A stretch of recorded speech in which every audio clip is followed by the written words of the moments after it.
Bonsoir à tous. Nous continuons notre chemin, le chemin de la prière avec nos pères dans la foi. Et ce soir, c'est avec David que nous allons cheminer. Comme introduction, je voudrais vous lire quelques lignes de la catéchèse du pape François en juin 2020. Il n'y a qu'un fil rouge dans la vie de David qui donne une unité à tout ce qui arrive, sa prière. Elle est la voix qui ne s'éteint jamais. David le saint prie. David, pécheur, prie. David persécuté, prie. David persécuteur, prie. David bourreau, prie lui aussi. C'est le fil rouge de sa vie, un homme de prière. C'est la voix qui ne s'éteint jamais. Qu'elle prenne le ton de la joie ou celui de la plainte, c'est toujours la même prière, seule la mélodie change. Et en agissant ainsi, David nous enseigne à tout faire entrer dans le dialogue avec Dieu. La joie comme la faute, l'amour comme la souffrance, l'amitié comme la maladie. Tout peut devenir une parole adressée au « toi » avec une majuscule qui nous écoute toujours. Comment tout a commencé, vous le savez. Au livre de Samuel, il nous est raconté le choix de David parmi ses frères. Les fils de Jessé défilent devant Samuel. Lorsqu'ils arrivèrent et que Samuel aperçut Eliab, il se dit « Sûrement, c'est celui que le Seigneur a en vue pour lui donner l'onction. » Mais le Seigneur dit à Samuel « Ne considère pas son apparence ni sa haute taille, car je l'ai écarté. Dieu ne regarde pas comme les hommes. » Car les hommes regardent l'apparence, mais le Seigneur regarde le cœur. Et il en est de même pour les autres frères. C'est une parole précieuse pour Samuel, et pour nous aussi. Nous comprenons que prier, c'est nous mettre à l'école de Dieu, c'est apprendre à regarder au-delà des apparences, comme Abraham et comme Moïse qui se sont laissés saisir par Dieu pour voir, entendre, agir selon ses vues. David, lui, c'est le petit dernier. Il est en train de garder les troupeaux. C'est lui qui deviendra le berger d'Israël. Samuel demanda à Jessé « Est-ce fini avec tes garçons ?» Et celui-ci répondit « Il reste encore le plus jeune, il est à garder le troupeau. » Alors Samuel dit à Jessé « Envoie le chercher, car nous ne nous mettrons pas à table avant qu'il ne soit venu ici. » Jessé l'envoya chercher. Il était roux, avait un beau regard et une belle tournure. Et le Seigneur dit « Va, donne-lui l'onction, c'est lui. » Samuel prit la corne d'huile et l'oignit au milieu de ses frères. L'Esprit du Seigneur fondit sur David à partir de ce jour-là et dans la suite. Quant à Samuel, il se mit en route et partit pour Rama. Nous voyons que David ne compte pas aux yeux de Jessé. Il n'est qu'un enfant, tout juste pour en garder les moutons. Mais Samuel, en regardant David, pense peut-être à l'enfant qu'il était lorsqu'il a entendu la voix du Seigneur l'appeler dans le temple de Silo. Vous vous souvenez de ce passage. Le Seigneur ne regarde pas l'apparence, mais le cœur. Et il y a dans le cœur de David la grâce de l'enfance, cette droiture du regard, cette innocence, cette confiance spontanée et cette humilité. La vocation de Moïse avait donné lieu à un dialogue prolongé. Moïse était saisi de crainte devant la tâche à accomplir qui lui paraissait au-delà de ses forces. La vocation de David est plus simple. C'est celle d'un enfant qui ne mesure pas encore les difficultés qu'un adulte perçoit d'emblée. Et c'est tout au long de sa vie que David va dire oui à ce don premier, qu'il va ouvrir son cœur à cette source de grâce que le geste de l'onction de Samuel a fait jaillir en lui dès ses jeunes années. David gardera jusqu'à la fin cette grâce d'enfance, cette droiture de fond, même s'il se révélera être un personnage complexe, ambivalent comme chacun de nous, travaillé à la fois par les tendances au péché et par la grâce. Mais c'est cette confiance filiale de David envers son Dieu qui en fera un disciple, un homme qui se laisse instruire et conduire, pour pouvoir conduire à son tour le troupeau du Seigneur. Le psaume 77 se termine ainsi. Le Seigneur choisit David son serviteur. Il le prend dans le parc à moutons. Il l'appelle à quitter ses brebis pour en faire le berger de Jacob, son peuple, d'Israël, son héritage. Berger au cœur intègre, sa main prudente les conduit. David ne va pas régner tout de suite. Il entre d'abord au service du roi Saül. Il va exercer, pourrait-on dire, la charge de musicothérapeute, car Saül est assailli par des crises venant d'un esprit mauvais. Alors David joue de la cithare et Saül se calme. Il commence sa carrière comme chantre. Et à cause de cela, la plupart des psaumes vont lui être attribués. Le pape François nous dit « David a une âme de poète, il a une personne sensible qui aime la musique et le chant. La lyre l'accompagnera toujours, parfois pour élever à Dieu une hymne de joie, d'autres fois pour exprimer une plainte ou pour confesser son propre péché. Le monde qui se présente à ses yeux n'est pas une scène muette.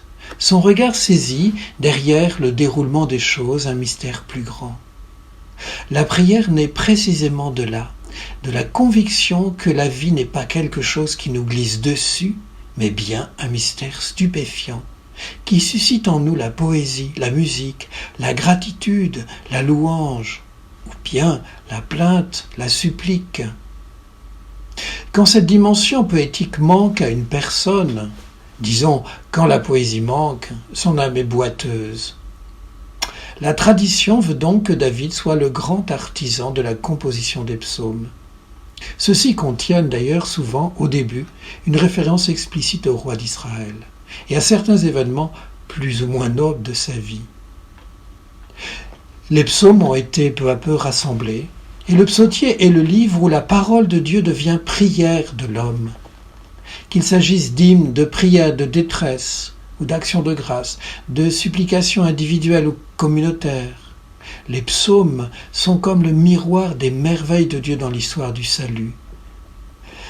Dans les situations humaines les plus diverses, un psaume peut refléter un événement du passé, mais il est d'une sobriété telle qu'il peut être prié en vérité par les hommes, de toutes conditions, de tout temps. Le Christ a prié les psaumes et les a accomplis. David est donc page à la cour du roi, et en lui va se révéler la force de l'action de Dieu. Saül avait complètement perdu le sens de sa responsabilité. Il avait oublié le Dieu qui l'avait conduit de victoire en victoire. Ses exploits étaient de son fait et il était aveuglé par le succès. Mais voilà que l'armée d'Israël se trouve sans force, face à un ennemi redoutable. Ceux qui étaient le plus à même d'agir, apparemment les plus qualifiés, Saül, ses généraux, ses vaillants guerriers sont paralysés par la peur. Leurs yeux ne voient que la terrible menace, la menace d'un anéantissement imminent. Alors David s'avance. Saül fait entendre la voix de la sagesse humaine. La prétention de David est risible. Comment ce petit berger pourrait-il venir à bout de celui qui fait trembler les armées d'Israël ? Il porte sur David le même regard que Jessé. C'est un enfant, il ne compte pas. Mais justement, c'est l'enfance de David qui fait sa force. Lui, il ne voit qu'une chose, Goliath a défié le Dieu vivant. Or, c'est le Dieu vivant qui va relever le défi. Et lui, David, ne sera que l'instrument de son Dieu dans ce combat qui le dépasse. On lit au premier livre de Samuel. Saül revêtit David de sa tenue militaire, lui mit sur la tête un casque de bronze et lui fit endosser sa cuirasse. Il ceignit David de son épée par-dessus sa tenue. David essaya de marcher, car il n'était pas entraîné. Et il dit à Saül, « Je ne puis pas marcher avec cela, car je ne suis pas entraîné. » On l'en débarrassa donc. Saül a beau bénir David, il reste dans sa logique. Il ne peut pas s'empêcher de s'appuyer sur ces sécurités humaines dont l'armure est le symbole. Mais David, lui, se débarrasse de ces sécurités car son assurance vient de la foi en Dieu. C'est Dieu qui combat pour lui. Et Ce Dieu n'a pas besoin de s'encombrer d'une armure. Le psaume 20 fera dire à David, « Maintenant, je le sais, le Seigneur donne la victoire à son Messie. Du sanctuaire des cieux, il lui répond par les exploits de sa main victorieuse. Aux uns les chars, aux autres les chevaux, à nous le nom de notre Dieu, le Seigneur. » David fait l'expérience que sainte Thérèse de l'Enfant Jésus fera plus tard, lorsqu'elle se fera confier par Mère Marie de Gonzague la responsabilité d'accompagner les sœurs novices alors qu'elle a à peine 23 ans. Devant cette mission impossible, elle s'écrie « Ma mère, depuis que j'ai compris qu'il m'était impossible de rien faire par moi-même, la tâche que vous m'avez imposée ne me parut plus difficile. J'ai senti que l'unique chose nécessaire était de m'unir à Jésus et que le reste me serait donné par surcroît. » Thérèse, qui a le génie de ses raccourcis, fait saisir en un éclair l'enjeu spirituel d'une situation. Puisque ce que l'on me demande m'est impossible, alors, ce n'est pas difficile. Il faut cette limpidité de l'enfance spirituelle vécue par Thérèse pour entrer dans cette logique que bien souvent nous refusons. Derrière l'instrument humain qui lui confiait une mission, et qu'elle sentait au-delà de ses forces, elle a vu dans la foi la main de Dieu. Or Dieu est cohérent, il a de la suite dans les idées. Si Dieu me le demande, et que moi je ne peux pas, c'est lui qui le fera. David a compris que le combat contre Goliath ne pouvait pas se jouer avec les mêmes armes que lui. Battre Goliath avec une armure et une épée lui est impossible. Il choisit ses propres armes. Il prend son bâton de berger, qu'il savait si bien manier, et il va dans le lit du torrent chercher 5 pierres. Il les met dans sa gibecière avec la fronde à sa main, et il part à la rencontre du géant philistin. Tout cela paraît insensé, déraisonnable. Mais David sait que Dieu seul peut lui donner la victoire. Et c'est bien de cette foi que c'est fort de cette foi que David s'adresse aux Philistins qui défient le Dieu d'Israël. Au premier livre de Samuel, nous lisons « Aujourd'hui le Seigneur te livrera en ma main. Toute la terre saura qu'il y a un Dieu en Israël. Et toute cette assemblée saura que ce n'est pas par l'épée ni par la lance que le Seigneur donne la victoire, car le Seigneur est maître du combat, et il vous livre entre nos mains. » Derrière ce duel, il y a un enjeu de taille. La vocation d'Israël, ne l'oublions pas, c'est de révéler aux nations la puissance du Dieu d'Israël. C'est à lui que toute la terre appartient. Toute la terre saura qu'il y a un Dieu en Israël. Mais cela suppose pour David le dépouillement de toute sécurité humaine, pour qu'apparaisse avec une sorte d'évidence l'intervention divine. Et c'est cela que David accepte avec, on pourrait dire, l'intrépidité d'un adolescent plein d'enthousiasme. Nous avons vu les angoisses de Moïse, l'homme mûr devant la perspective d'une mission impossible.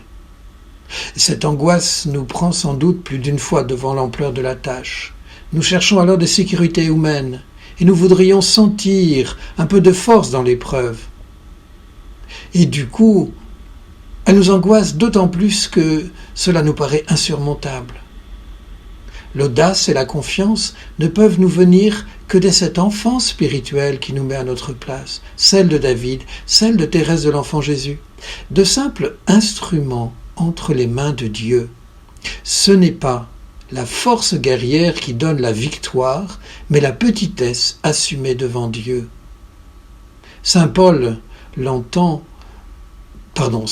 entend le Seigneur lui déclarer « Ma grâce te suffit, ma puissance donne toute sa mesure dans la faiblesse. » Je voudrais vous lire un psaume maintenant qui nous dit cette puissance de la grâce. C'est le psaume 66.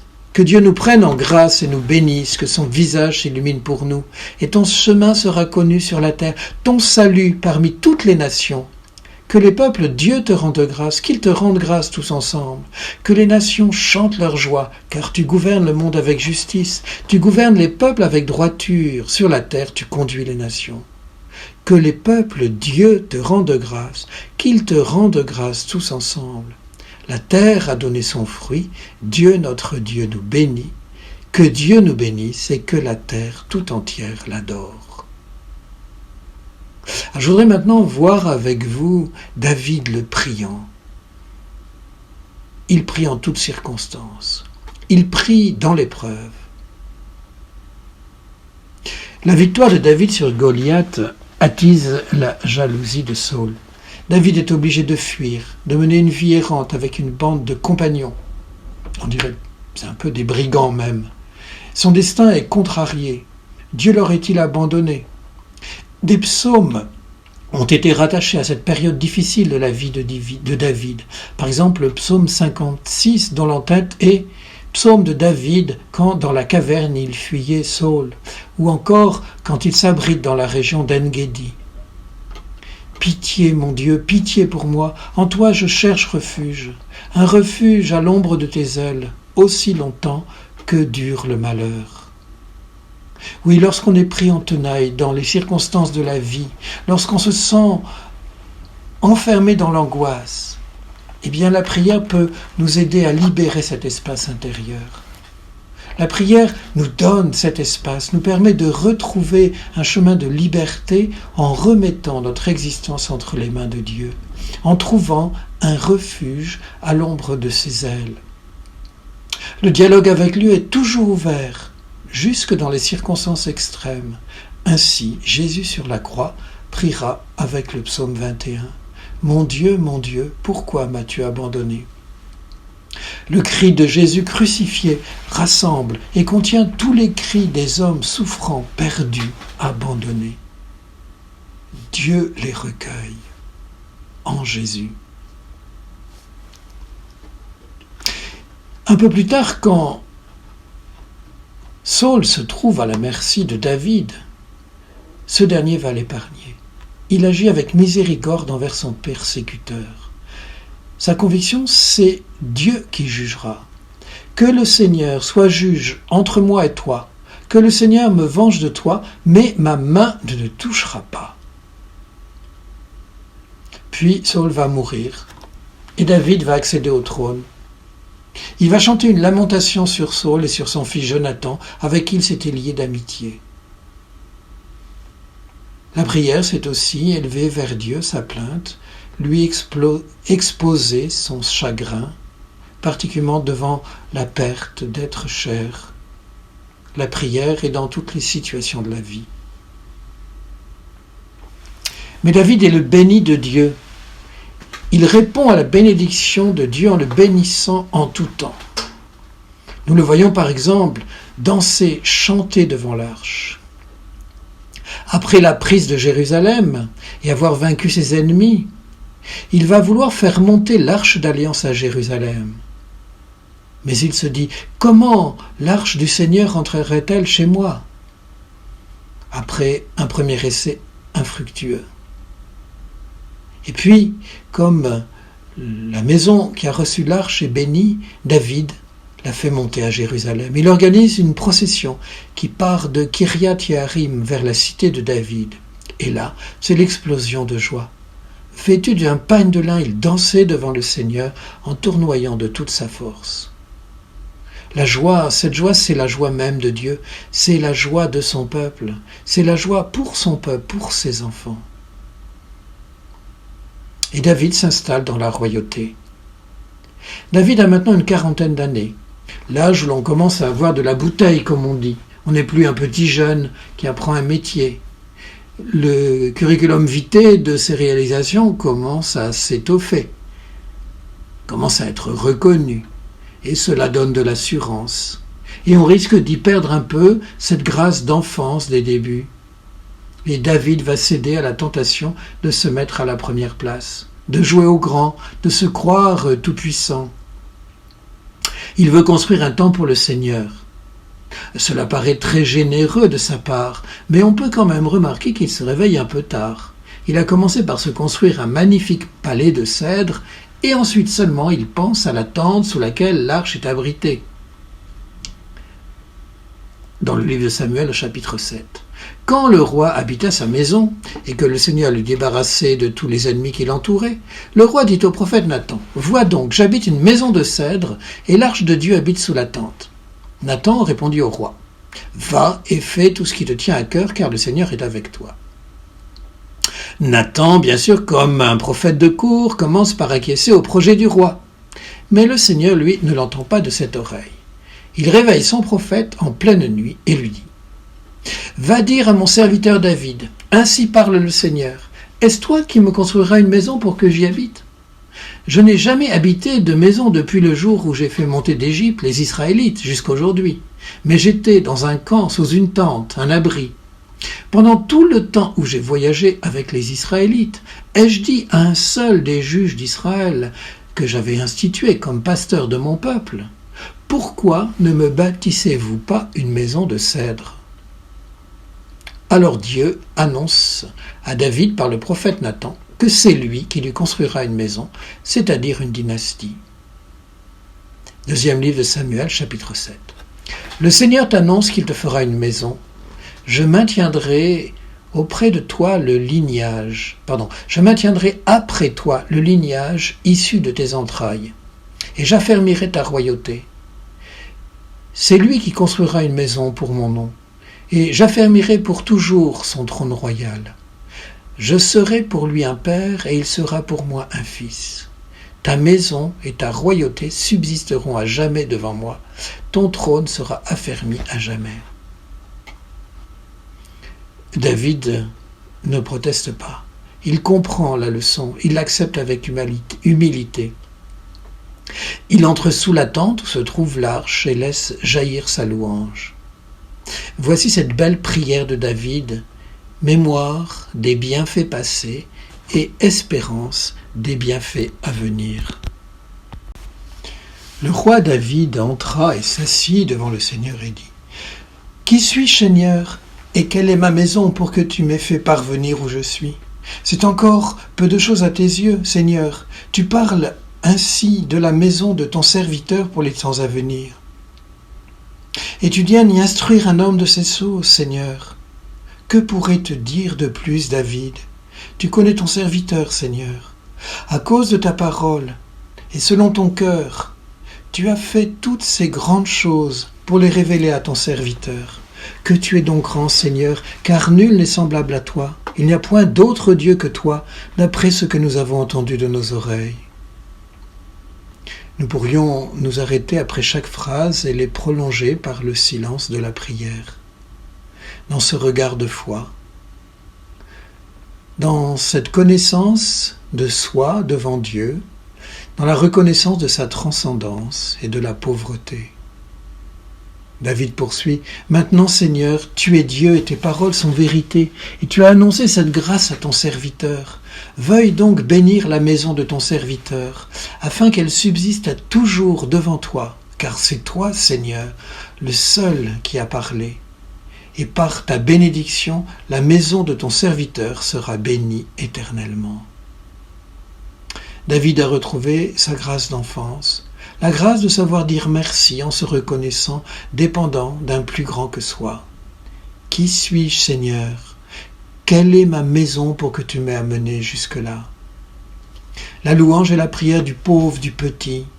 Il s'est penché sur l'humilité de sa servante. « Saint est son nom », dira Marie dans le Magnificat. Les grands, les superbes sont incapables de louer, ou alors ils se louent eux-mêmes. Seuls les petits peuvent dire « Tu es grand, Seigneur. Qui suis-je devant toi, Seigneur ?» Les grands sont aveuglés par leur grandeur.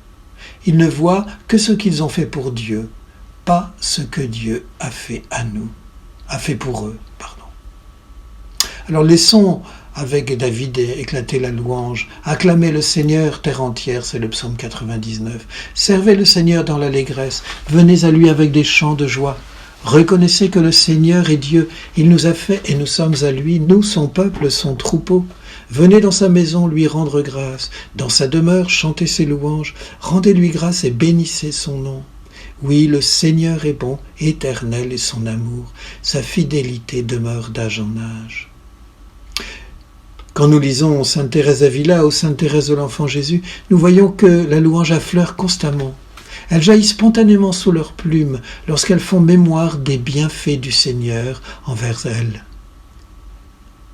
Celui qui est véritablement petit ne se sent pas écrasé par sa petitesse. Bien au contraire, il se voit comblé par le Seigneur qui veille sur lui. Et Jésus, qui est, on pourrait dire, le petit par excellence, sans cesser d'être bien sûr le Très-Haut, nous montre le chemin de la louange sous l'action de l'Esprit Saint. Je te bénis, Père, Seigneur du ciel et de la terre, parce que tu as caché cela aux sages et aux savants, et que tu l'as révélé aux tout petits. La prière nous donne vraiment de garder le regard fixé sur Dieu. Le catéchisme de l'Église catholique nous dit au numéro 2579 « David est par excellence le roi selon le cœur de Dieu, le pasteur qui prie pour son peuple et en son nom, celui dont la soumission à la volonté de Dieu, la louange et le repentir sont le modèle de la prière du peuple. Loin de Dieu, sa prière est adhésion fidèle à la promesse divine. Confiance aimante et joyeuse en celui qui est le seul roi et Seigneur. » Oui, David se tourne vers Dieu. Il se tient devant Dieu comme dépositaire d'une promesse. Il prie au milieu de l'action. Il danse, nous l'avons vu.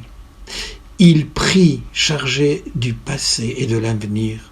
Bénis le Seigneur, ô mon âme, n'oublie aucun de ses bienfaits. Le souvenir des bienfaits reçus de Dieu, si ne nous y arrêtons pas, nous fixons en lui, pourvu que notre regard remonte jusqu'au donateur. À travers toutes les sécheresses, les distractions, l'art de la prière est de maintenir une humble et paisible activité dans la foi. Dieu agit de plus en plus profond dans la profondeur de l'âme où il habite, même si nous n'expérimentons parfois que la misère de notre péché.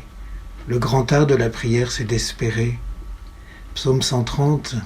Seigneur, je n'ai pas le cœur fier, ni le regard ambitieux, je ne poursuis ni grand dessein, ni merveille qui me dépasse. Non, mais je tiens mon âme égale et silencieuse. Mon âme est en moi comme un enfant, comme un petit enfant contre sa mère. Attends le Seigneur Israël, maintenant et à jamais. David pourtant n'est pas préservé du péché. La Bible nous le présente aussi sous son mauvais jour, et le Seigneur le reprend avec sévérité. David reçoit ses remontrances avec un grand esprit de vérité. Il reconnaît ses torts. Il se relève de ses chutes, plus humble. Il se laisse instruire. C'est l'épisode bien connu du péché avec Bethsabée. David est adultère, meurtrier. Il ouvre la porte à ses passions. Il est tombé dans la spirale infernale du péché. Il prend la femme de son prochain. Il commet l'adultère envers elle.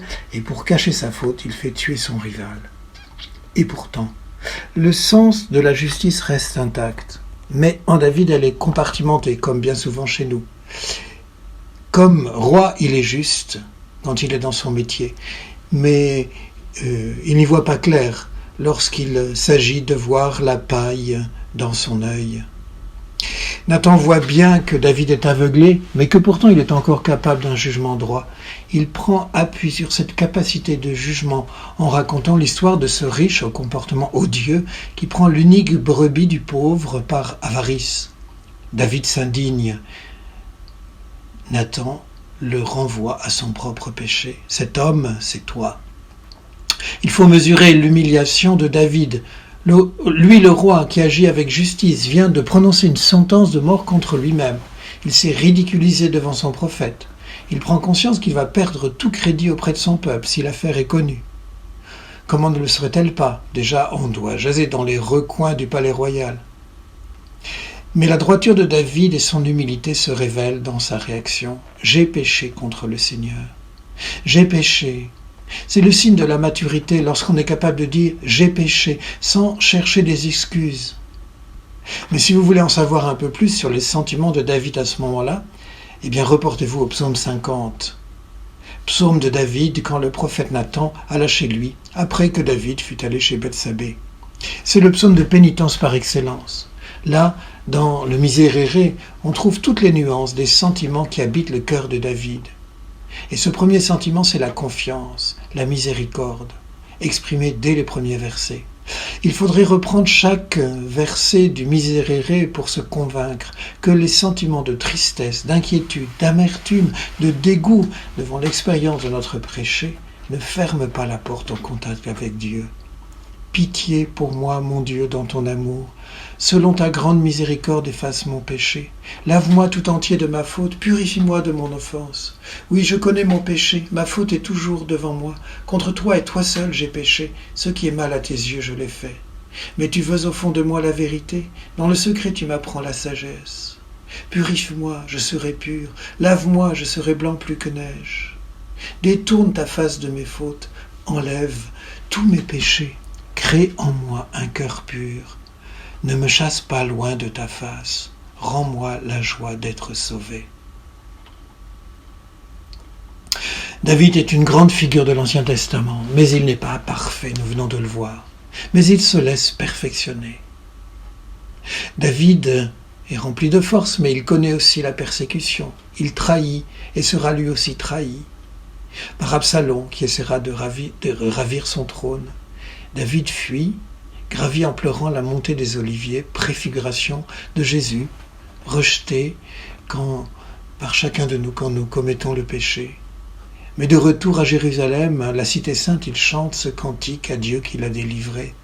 Le Seigneur est mon roc et ma forteresse et mon libérateur. C'est lui, mon Dieu. Je m'abrite en lui, mon rocher, mon bouclier, ma force et mon salut.